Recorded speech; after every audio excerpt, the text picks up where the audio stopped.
Hello hi, मी कल्पना खिडके. कल्पना खिडके या रेसिपीमध्ये मी आपलं स्वागत करत आहे. कांदा लसूण विरहित बनवूया 21 भाज्यांचा नैवेद्य.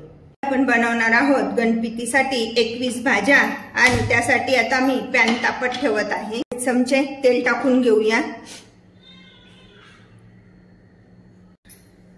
त्यामध्ये मी टाकून घेत आहे मोहरी, जिरे,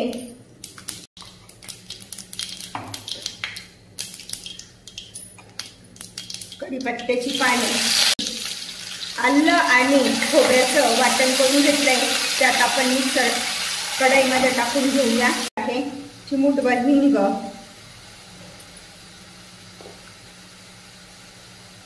पाव चमचा हळद, अर्धा चमचा धने पावडर, अर्धा चमचा लाल तिखट, 1 चमचा मसाला. यापेक्षा जर आपल्याला थोडंसं तिखट हवं असेल तर आपण करू शकतो.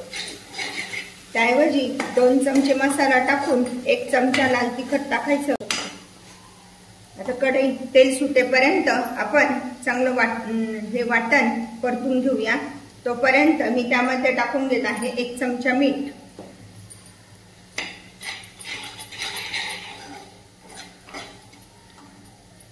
गणपतीच्या भाज्या म्हटल्यानंतर त्यामध्ये वेगवेगळ्या प्रकारच्या अशा ह्या भाज्या येत असतात आणि त्यामध्ये आपण आज ही भाजी बनवत आहोत. हे बघा, मी आधी भेंडी परतून घेत आहे थोडीशी.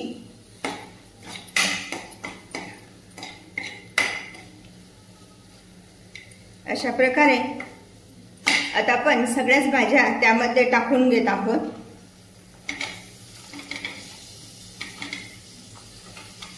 या पूर्ण 21 भाज्या आहे आणि गणपतीच्या नैवेद्यासाठी आपण ह्या 21 भाज्यांचा आज नैवेद्य दाखवणार आहोत.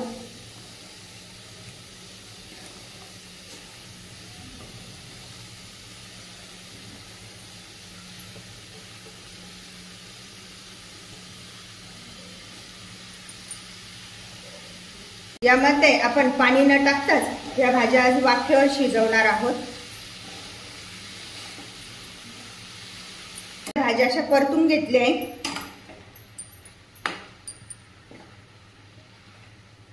त्यामध्ये आता थोडासा आपण गूळ टाकून घेणार आहोत.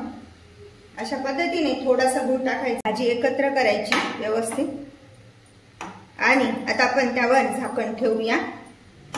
अशा प्रकारची ही पौष्टिक भाजी खायला खूपच छान लागते आणि त्यामुळे भरपूर प्रमाणात आपल्याला व्हिटॅमिन मिळतात.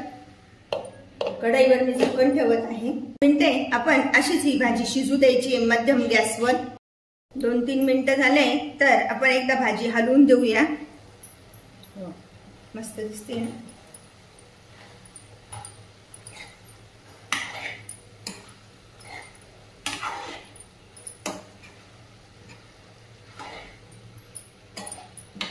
आंबट, गोड, तिखट अशा प्रकारची ही पूर्ण भाजी आपल्याला या गणपतीच्या उत्सवामध्ये खायला मिळते.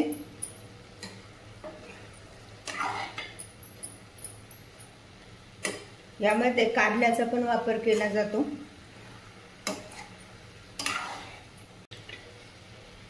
पुन्हा त्यावर आपण झाकण ठेवूया आणि 2-3 मिनिटं पुन्हा शिजून घेऊया.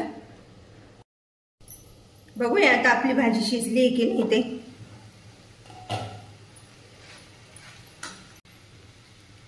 असा भरपूर भाज्यांचा खजिना असणारी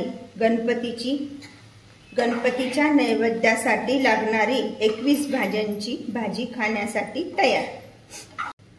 अशा प्रकारे ही भाजी आता झाली आहे. आपण गॅस बंद करूया. गणपतीच्या नैवेद्यासाठी बनवा 21 भाज्यांची भाजी.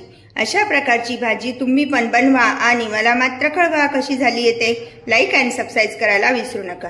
पुन्हा आपण भेटूया नवीन रेसिपीसह.